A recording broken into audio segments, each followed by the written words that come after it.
আপনারা তো করতেছেন, আপনারা কেমন দেখলেন? শান্তিপূর্ণ ভোট দেখতেছি তাই আমিও তাই। আমার কাছে মনে হচ্ছে যে নির্বাচনে মানুষের যে একটা স্বতঃস্ফূর্ততা, সেটা কোনো কোনো ক্ষেত্রে অনেক, আর কোনো কোনো ক্ষেত্রে এখনও ওই গ্রামের মানুষ কাজে যাচ্ছে। তো সব মিলিয়ে পরিবেশ অত্যন্ত শান্তিপূর্ণ এবং সৌহার্দ্যপূর্ণ, কোনো হইচই নেই, সবাই ভোট দিতে যাচ্ছে। তো আমরা গতকালকে রাত্রে দেখেছি বিভিন্ন সামাজিক যোগাযোগ মাধ্যমে বিভিন্ন ঘটনা ঘটেছে, এরকম কোনো ঘটনা আপনার আসনে ঘটেছে কি না একটু বলবেন? এটা কালকে রাত্রে সোশ্যাল মিডিয়া, বাট আমি প্র্যাকটিক্যাল ফিল্ডে এসে মানুষ এইগুলোর কাছে নেই কিছু।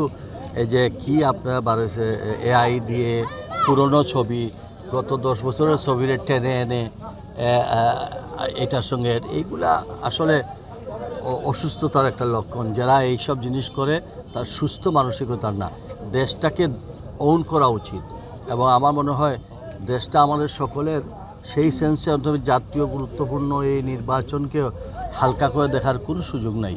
আমার মনে হয় সবাইকে এই দৃষ্টিভঙ্গি থেকে দেখা উচিত, এবং যারা এইসব করতেন এরা দেশের জন্য ভবিষ্যৎ প্রজন্মের কাছে আমাদের এই দেশটাকে খালি পিছিয়ে দেওয়ার সময়। আমি মনে করি, আশা করি আজকের এই ভোটের মধ্য দিয়েই মানুষের প্রকৃত রায়টা পাওয়া যাবে। আপনার জয়ের ক্ষেত্রে কতটুকু আশাবাদী?